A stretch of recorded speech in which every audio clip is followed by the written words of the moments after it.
Hello friends, welcome to our channel.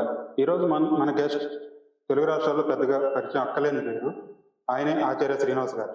నమస్కారం sir. Sir, ఇప్పుడు చూసి మీరేమో వెజిటేరియన్ మూవ్మెంట్ అని స్టార్ట్ చేశారు. అలా ఏంటి సార్, అసలు వెజిటేరియన్ మూవ్మెంట్ అంటే ఏంటి, అసలు ఎందుకు స్టార్ట్ చేశారు మీరు? అందరూ శాకాహారులుగా ఉండాలి. మనిషి అన్న ప్రతి మనిషి, మానవ జాతి మొత్తం శాకాహారులుగా ఉండాలి. మాంసం తినరు. మరి మాంసం తినకూడదని మీరు అంటున్నారు. మరి డాక్టర్స్ కూడా ప్రిఫర్ చేస్తున్నారు, మీరు రోజు ఒక ఎగ్ తినండి, చాలా బలం వస్తుంది అంటారు. లేదా ఎవరికైనా హెల్త్ బాగోకపోతే మీరు చికెన్ మటన్ తినండి, మీకు ఇంకా దాంట్లో బోలని పోషకాలు ఉంటాయి అంటున్నారు. అంటే డాక్టర్స్ చెప్పేది తప్ప లేకపోతే మీరు చెప్పేది కరెక్ట్ ఏంటి? ప్రతి ఫీల్డ్లోనూ సరి అయిన వాళ్ళు, సరికాని వాళ్ళు ఉంటారు. అలాగే డాక్టర్లలో సరి అయిన డాక్టర్లు ఉంటారు. సరైన డాక్టర్లను అడగండి, సరిగా చెప్తారు.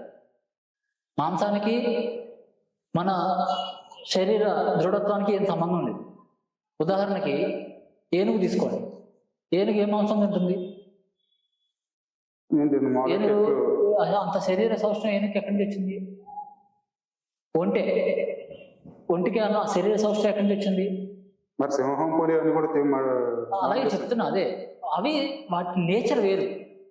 సింహం, పులి వాటి స్వతహాగా మాంసాహారులు. సింహం, పులి గడ్డి తింటుందా? తినదు. వెజిటబుల్స్ తినవాలి, అవి మాంసమే తినాలి. వాటికి రైట్. అది మనిషి శరీరానికి మాంసం అక్కర్లేదు. మానవ జీర్ణ వ్యవస్థకి మాంసం అక్కర్లేదు. అది ఒక మనుషులు అసలు ఎన్ని రకాలు ఉంటారు సార్? అసలు మనుషులు అనే వాళ్ళు ఎన్ని రకాలు? అసలు మనుషులు రకాలు ఏం లేరు, వాళ్ళ యొక్క గుణాలను బట్టి ఉంటారు అంతే. మనిషి మానవ జాతి అంతే, ఒకటే జాతి. ఫండమెంటల్ గా అంతా ఒకటే ఉంది. భౌతికంగా క్షేత్రం పరంగా అంతా ఒకటే ఉంది. మానసికంగా రకరకాలు ఉంటాయి. మానసిక క్షేత్రాలు వేరే ఉన్నాయి, కానీ భౌతికంగా ఫండమెంటల్ గా ఒకటే ఉంది. మీరు మంచినీళ్ళు తాగుతారా, మురికి నీళ్ళు తాగుతారా?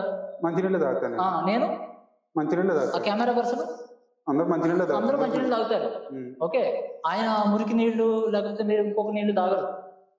కాబట్టి అలాగే ఈ శరీరంలో కడుపులో పెట్టేటప్పుడు అందరూ శాకాహారం పెట్టాలి. బ్రాహ్మణులు శాకాహారం తినాలి, లేకపోతే రెడ్డి అయితే మాంసం తినాలి.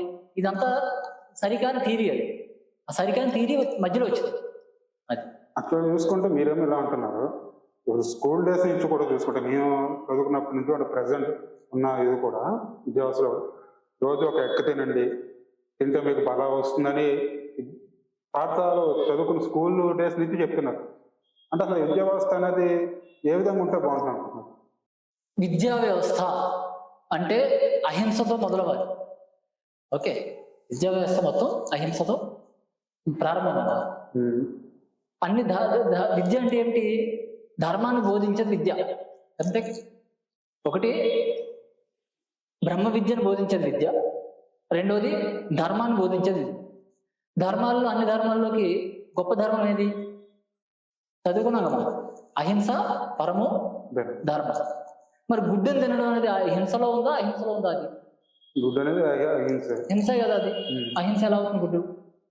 గుడ్డులోంచి పెట్టి వస్తుంది. అది దాన్ని ఎప్పుడైతే పౌల్ట్రీ ఫార్మ్స్ గా చేస్తున్నారో, ఆ గుడ్ల కోసమో లేకపోతే ఆ మాంసం కోసం ఆ కోళ్ళని విపరీతంగా పెంచి, తక్కువ టైంలో పెంచి వాటిని రకరకాలుగా హింసిస్తున్నారు. ఒక రకంగా కాదు. మీరు అలా అన్నారు. కానీ ఇప్పుడు కొంత చూసుకుంటే టెక్నాలజీ అప్డేట్ అయిన తర్వాత కూడా అంటే కోడ్ ద్వారా కాకుండా టెక్నాలజీ యూజ్ చేసి కూడా ఇప్పుడు చైనాలో చూస్తున్నాం. ఆర్టిఫిషియల్ గా కూడా ఎగ్స్ తయారు చేస్తున్నారు కదా. ఆర్టిఫిషియల్ గా ఎక్కడి నుంచి వస్తుంది? ఆర్టిఫిషియల్ గా మొక్కలకు కాయట్లేదు కదా. ఆర్టిఫిషియల్ గా కూడా గుడ్లోంచి ఇందులోంచి వస్తుంది. అది ఎండలోంచే వస్తుంది. అసలు అది ఎందుకు మనకు అవసరం ఉంది? ఏదో ఆల్టర్నేటివ్ లేనప్పుడు చేయాలి. అవన్నీ ఆల్టర్నేటివ్ ఉండగెందుకు?